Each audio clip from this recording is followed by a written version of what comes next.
Have you guys ever noticed that nature never really panics? A tree doesn't get anxious about growing old.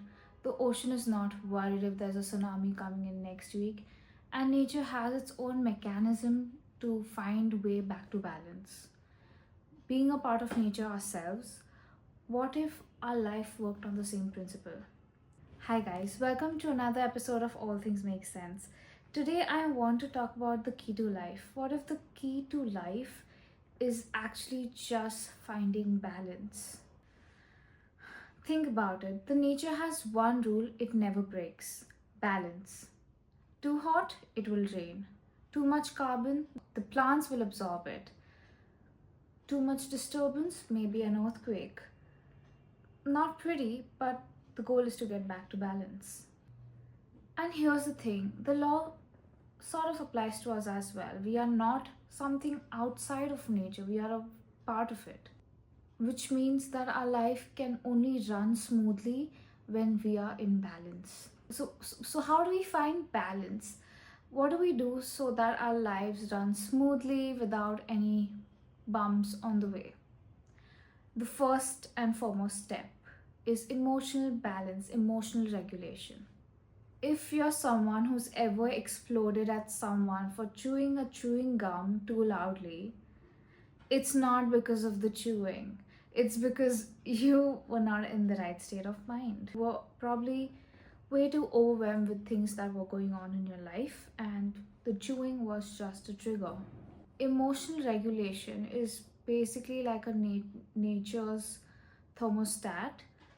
You don't stop your emotions from arising, but you stop your emotions being the cause of you drifting from one state of mind to the other extreme all at once. Growing up in an Indian household, watching Indian cinema where everything is too emotional, understanding what is emotional regulation can be very tough. So I understand emotional regulation is when emotions come to you and they sort of trigger an action which might not be a pleasant action or might be too pleasant. So either of the extremes, you have to learn to balance it. So before you take that action, you need to have a very much developed frontal lobe to talk to yourself and understand and process what is happening. So the processing of the emotions and then sort of earthing it, like how we have the earthing wires in electrical sockets which take the excess charge and send it back to the earth, somewhat like that.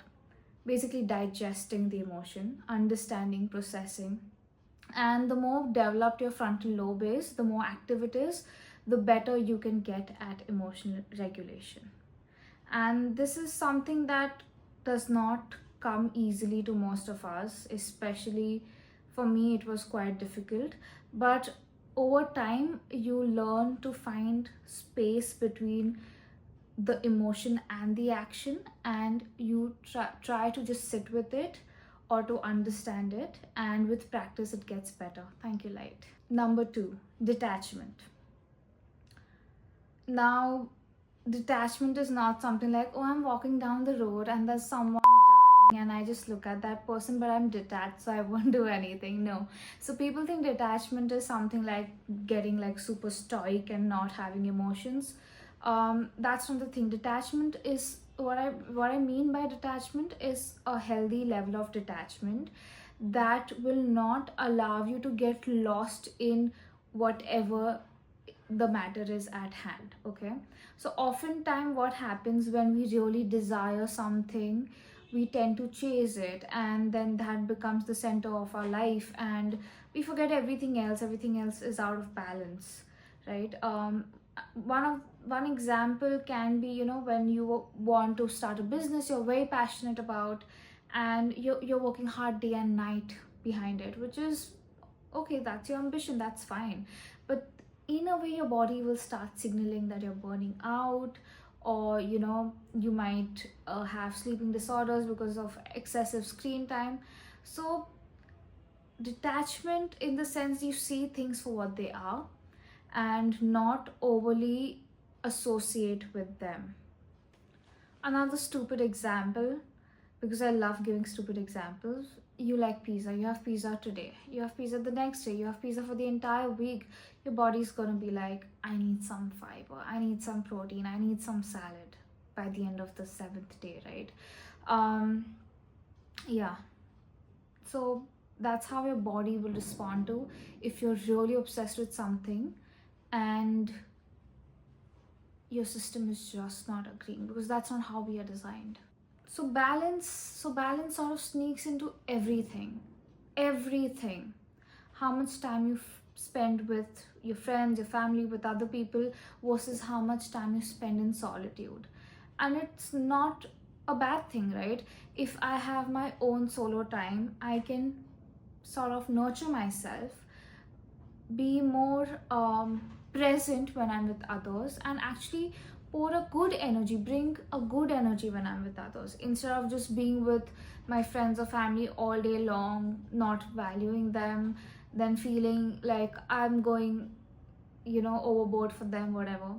So it can be something as simple as the time you spend alone versus the time you spend with others, a balance between them, a balance between how many hours you work and how many hours you rest. Rest is of course important for a more productive work. Even how much you talk and how often you listen, right? A balance between that. The more balanced you are, the more energy you have to pour into what really matters. Rest fuels work, solitude fuels connection, and balance fuels living. Now, let's talk about getting out of balance, right? We all are often out of balance. What happens when you lose balance? What happens in nature when nature loses balance? Disharmony. That's exactly what happens with us. Stress, burnout, emotional chaos, everything feels too much. And often, when such things happen, there's something really huge that needs to happen to correct it. So, the goal over here is to not reach that level of disbalance, and find balance in life, like make it a lifestyle. So here's the takeaway: balance isn't about perfection, it's about restoration. It's when it's noticing that when you're going too far for something, how you're feeling it, what you actually need at that point of time, and acting on that instead of blindly chasing things. It's about gently returning to the center when you've gone too far. A balanced lifestyle would lead to a smooth road ahead, a happy life. Happy might be an overrated word. Let's use the word content. A content, satisfied life. I do believe balance is the key to life. Let me know your thoughts below. Thank you.